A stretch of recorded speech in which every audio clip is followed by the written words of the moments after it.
జనసేన ఆవిర్భవించిన రోజు దగ్గర నుంచి ఈ రోజు గెలుపుబాట విషయంలో క్రియాశీలక పాత్ర పోషించారనడంలో అతిశయోక్తి లేదు.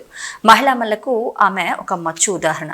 మహిళల కష్టం తన కష్టంగా భావించి మహిళా సమస్యలను జనసేన అధినేత దృష్టికి తీసుకువెళ్లి నేనున్నాను అని చెప్పిన వీర మహిళ విశాఖ ఉత్తర నియోజకవర్గ జనసేన పార్టీ ఇన్ఛార్జి శ్రీమతి పసుపులేటి ఉషా కిరణ్. ప్రత్యక్షంగా గాని పరోక్షంగా గాని ప్రత్యర్థులు జనసేన పైన అధ్యక్షులపైన తమపై దాడి చేసిన ప్రతిసారి మహిళ అని తను ఏనాడు తలవంచుకోకుండా కేసులకు భయపడకుండా ధైర్యంగా పోరాటాలు చేసి వైఎస్ఆర్సీపీ ప్రభుత్వానికి ముచ్చెమటలు పట్టించి జనసేన పార్టీని అధినేత పవన్ కళ్యాణ్ గారి ఆశయాలను ప్రజల గుండెల్లో గర్వించదగ్గ స్థాయికి తీసుకెళ్లిన ఏకైక వీర మహిళ ఆమె. ప్రత్యర్థులు పన్న కుట్రా కుతంత్రాలకు తన మాటలను తూటాలుగా మార్చి ప్రత్యర్థులకు ధీటైన జవాబునిచ్చారు. విశాఖ జిల్లా నుంచి కరెంటు బిల్లు పెంపు విషయంలోనూ, చెత్త మీద పన్నుల విషయంలోనూ, నిత్యావసర ధరల పెంపు విషయంలోనూ బాదుడే బాదుడు కార్యక్రమంతో అన్ని వార్డుల్లోనూ వైఎస్ఆర్సీపీ ప్రభుత్వంపై నిరసన కార్యక్రమాలు నిర్వహించి ప్రత్యర్థులకు ముచ్చెమటలు పట్టించిన ప్రత్యేక మహిళ ఆమె. ఇన్ని ఆటుపోట్లు ఎదురైనా జనసేన పార్టీ బలోపేతం చేయడంలో శ్రీమతి ఉషా కిరణ్ పోషించిన పాత్ర మరువరాందని చెప్పాలి. ఎమ్మెల్యే టికెట్ ని త్యాగం చేసి అధిష్టానం ఆదేశాల మేరకు కూటమి అభ్యర్థులు గెలిపించడంలో అతి ముఖ్యమైన పాత్ర పోషించింది ఆవిడ. జనసేన పార్టీ తరపున వీరవనితగా తలమానికంగా నిలిచింది ఉషా కిరణ్. పదవులు ముఖ్యం కాదు, పార్టీ ముఖ్యం అన్నట్లు జనసేన పార్టీని బలోపేతం చేసేందుకు కృషి చేశారు ఉషా కిరణ్. పవన్ కళ్యాణ్ ఆశయాల సాధన కోసం తన వంతుగా నిస్వార్థంగా పనిచేస్తున్నారు. నిజానికి చాలా మంది నేతలు జనసేనలోకి ఇలా వచ్చి అలా వెళ్లిన వారు ఉన్నారు. టికెట్ ఇవ్వకపోతే చాలా మంది జంప్ కొట్టారు. కానీ 10 సంవత్సరాల పాటు ఏ పదవి ఆశించకుండా పార్టీ కోసం పనిచేయడం అంటే అంత మామూలు విషయం ఏమి కాదు. పసుపులేటి ఉషా కిరణ్ లాంటి అతి కొద్ది మంది మాత్రమే పార్టీ పెట్టిన తొలి రోజు నుంచి ఏ పదవి ఆశించకుండా పార్టీ కోసం పనిచేస్తున్నారు.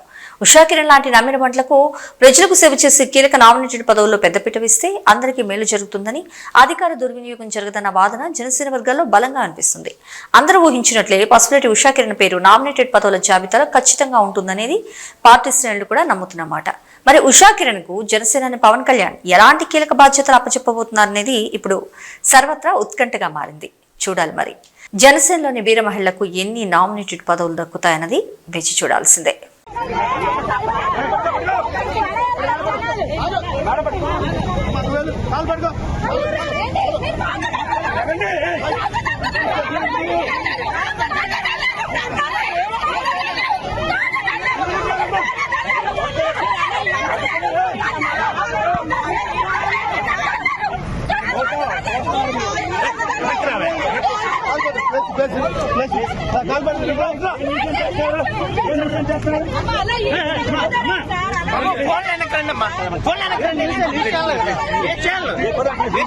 యూట్యూబ్ ఛానల్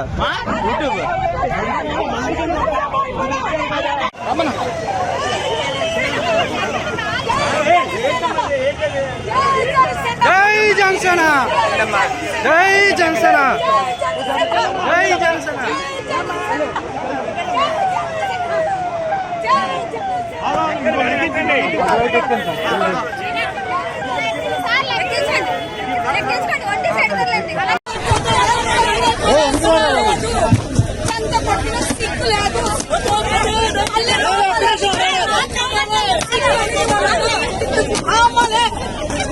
ఎంత కొట్టినా మామనే ఈడు కొట్టాలి.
పిలుపు మేరకు ఏదైతే గతంలో సిబిఎంసి భూముల్లో ఎంపీ ఎంవివి సత్యనారాయణ అక్రమంగా కట్టడాలు నిర్మిస్తున్నాడు, అతని కట్టడానికి అడ్డుగా వస్తుందని దత్తా ఐలాండ్స్ నుంచి టైకోన్ రెస్టారెంట్ కి వెళ్లే దారిలో ఉన్నటువంటి ఆ రోడ్డుని క్లోజ్ చేసేయడం జరిగింది.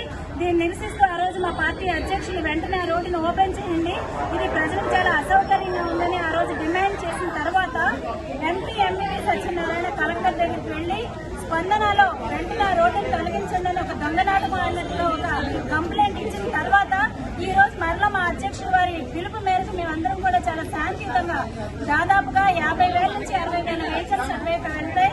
మరి అక్కడ డైరెక్ట్ గా అక్కడ మొబైల్ లేకపోవడం వల్ల సంపత్ వినాయక స్వామి టెంపుల్ దగ్గరికి వెళ్ళి చుట్టూలో తిరిగి రావడం వల్ల చాలా ఇబ్బంది పడుతున్నారు ప్రజలందరూ అన్న ఉద్దేశంతో ప్రజల పక్షాన్ని నిలబడి శాంతియుతంగా ఒక ధర్నాచి కార్యక్రమాన్ని చేపడితే మా నాయకులందరినీ కూడా గృహ నిర్బంధం చేసి ఈ రోజు మా వీర మహిళల్ని పోలీసు యంత్రాంగం కాళ్లతో బూటి కాళ్ళతో తంతూ ఈ రోజు ఒక సంఘ విద్రోహ శక్తులాగా గంజాయి స్మగ్లింగ్ చేసే వాళ్ళలాగా రోడ్డు మీద చున్నీలు లాగేసి రోడ్డు మీద ఈడ్చుకెళ్ళిపోయినటువంటి వైరం మా జన సైనికులు అయితే రోడ్డు మీద ఈడ్చుకుంటా వెళ్ళిపోయి వెహికల్ లో పడేసి అరెస్ట్ చేసినటువంటి వైరం.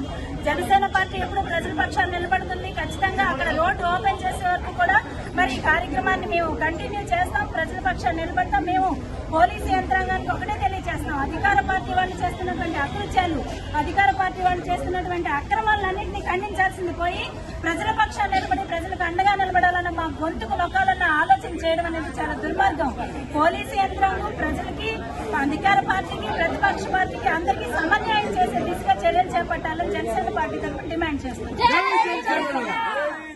క్రిస్టియానిటీ పదాన్ని నేను నమ్ముతాను, వాళ్ళకి అండగా నిలబడతానని ముఖ్యమంత్రి ఏదైతే చెప్తున్నారో ఆ క్రిస్టియానిటీకి సంబంధించినటువంటి సిపిసిఎన్సి భూముల్లో ఎంపీ ఎంబీడీ సత్యనారాయణ అక్రమంగా మరి కట్టడాలు నిర్మిస్తుంటే మరి అక్కడ తన వాస్తుకి అడ్డొస్తుందని ఇక్కడ దత్తా ఐలాండ్స్ నుంచి టైకూన్ రెస్టారెంట్కి వెళ్లే రోడ్డును క్లోజ్ చేయించేస్తే మా జనసేన పార్టీ అధ్యక్షులు వచ్చి దాన్ని సందర్శించి మరి వెంటనే రోడ్డును ఓపెన్ చేయించిందని ఆ రోజు ఆయన డిమాండ్ చేస్తే తర్వాత రోజున ఎంపీ ఎంబీడీ సత్యనారాయణ కలెక్టర్ దగ్గరికి వెళ్లి స్పందనలో వెంటనే రోడ్డును ఓపెన్ చేయండి అని ఒక దొంగనాటకం ఆడినటువంటి పరిస్థితి జరిగిన తర్వాత కూడా ఇప్పటికీ కూడా అక్కడి నుంచి బయటకు దాదాపుగా 50 నుంచి 60,000 వెహికల్స్ కలిసినటువంటి రోడ్డు అది ప్రజలందరూ చాలా ఇబ్బంది పడుతున్నటువంటి రోడ్డు. ఈ రోజు రోడ్డు క్లోజ్ చేయడం వల్ల వెహికల్స్ అన్ని చుట్టూతో తిరిగి రావడం వల్ల చాలా ఇబ్బంది పడుతున్నారు. కాబట్టి ప్రజల పక్షాన నిలబడి ప్రజలకు అండగా నిలబడాలన్న ఉద్దేశంతో ఈ రోజు జనసేన పార్టీ వీర మహిళలను జనసేన అందరం కలిసి మరి చాలా శాంతియుతంగా ధర్నాన్ని చేపట్టడానికి వస్తే మా నాయకులు అరెస్ట్ చేయడం, మా వీర మహిళల కాళ్ళని పోలీసు యంత్రాంగం అయితే కాళ్లతో తల్లి చున్నీలు లాగేసి రోడ్డు మీద ఈడ్చుకెళ్లినటువంటి భయం ఈ రోజు కనపడింది. మరి మీరు స్మగ్లింగ్ చేసే వాళ్ళలాగా ఏదో సంఘ విశ్వాసలాగా మమ్మల్ని ట్రీట్ చేసి ఈ రోజు ఈ ఉద్యమాన్ని ఇలా అణచాలని చేస్తున్నటువంటి ప్రయత్నాన్ని జనసేన పార్టీ తీవ్రంగా ఖండిస్తూ ఖచ్చితంగా ప్రజల పక్షాన్ని నిలబడతాం. డివైడర్ ని కలిగించే వరకు అక్కడ ఓపెన్ చేసే వరకు కూడా జనసేన పార్టీ పోరాటం చేస్తుందని తెలియజేస్తుంది.